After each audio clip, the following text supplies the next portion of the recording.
Alors, c'est comment? Ça va? Vous savez, beaucoup de personnes sont malheureux dans leur mariage. Des gens qui voulaient faire la fête, inviter des gens, mettre des photos sur Facebook, habillés en traditionnel. Beaucoup de personnes ont signé ce contrat, beaucoup de personnes ont signé ce contrat sans tout à fait comprendre la profondeur, la spécificité, la réalité du mariage. C'est triste et malheureux de voir des gens se marier pour des raisons futiles.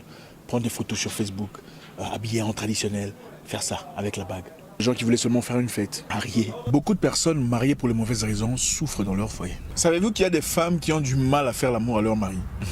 À chaque fois que papa monte, elle commence à prier, Seigneur, qu'ils finissent vite. Dame, vous n'êtes pas mariée, vous êtes en prison. Vous ne pouvez pas vous imaginer. Le mariage là, ce n'est pas un challenge. Vous ne faites de course avec personne. Je connais une fille qui aujourd'hui est mon amie. Ça fait au moins 10 ans qu'elle est mariée.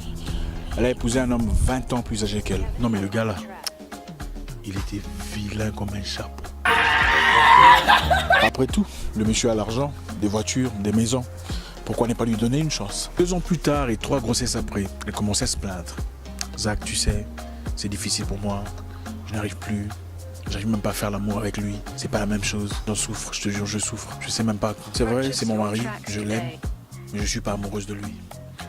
J'ai tout ce qu'il faut dans la vie, mais pas l'amour. C'était un homme présent, attentionné, qui ne trompait pas.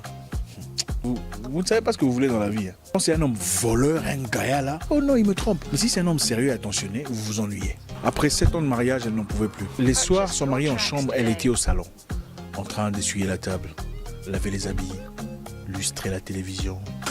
Elle était très mobile pendant que son mari voulait faire push-push bam-bam.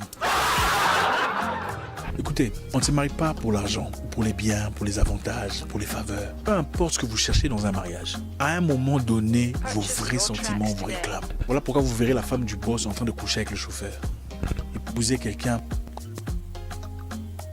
Je connais une fille qui sort avec un premier ministre africain. Je me retiens de dire le nom du pays pour ne pas créer de scandale. Et jusqu'à présent, elle court derrière les jeunes hommes, toujours. C'est une jolie fille qui semble avoir tout pour elle. Mais elle a des yeux comme ça. Jusqu'à présent, elle court derrière les jeunes garçons sans compte bancaire. Écoutez, l'argent seul ne vous rendra pas heureuse. Vous achèterez une grosse voiture, certes, mais avec le temps, vous chercherez quelqu'un d'autre pour bien vous masser. On ne se marie pas parce qu'on a 20 ans, on ne se marie pas parce qu'on a 30 ans, vous ne faites de course avec personne. Le mariage n'est pas un diplôme, c'est un contrat qu'il faut bien lire avant de signer. Les gens ne sont pas toujours les mêmes après le mariage. Avant, ils étaient parfaits. Après, vous allez à la toilette, après qu'ils soient, vous voulez mourir d'émotion. Avant, se réveiller la bouche fraîche. Après, il y a des gaz carboniques le matin. Les hommes souffrent aussi. Il y a un qui m'a une fois dit, « Ah, mon cher, moi je suis autorisé à faire l'amour à ma femme que les vendredis. » Le mariage est caractérisé par l'amour, l'acceptance, la tolérance. On épouse que celui qu'on aime. Il faut aimer, accepter, tolérer la personne qu'on veut épouser. On épouse quelqu'un avec qui on restera, même si on lui amputait ses jambes. Une personne que vous tolérerez, même si elle perdait sa monnaie. On n'épouse pas l'image d'une personne. On épouse ce qu'il y a à l'intérieur. L'image perd ses caractéristiques. L'argent vient et part, les voitures tombent en panne, la beauté s'envole.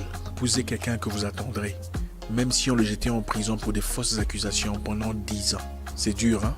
C'est dur, n'est-ce pas? Beaucoup ne savent pas aimer, mais veulent se marier. On ne se marie pas parce que toutes les copines sont mariées.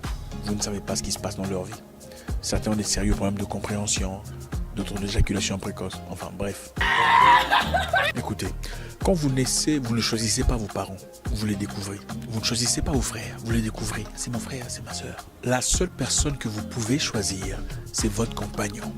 La personne qui partagera votre existence. Faites le bon choix. Ne soyez pas pressés. Vivez votre vie. N'épousez pas quelqu'un en espérant l'aimer avec le temps. Et si vous ne l'aimez pas, vous faites quoi?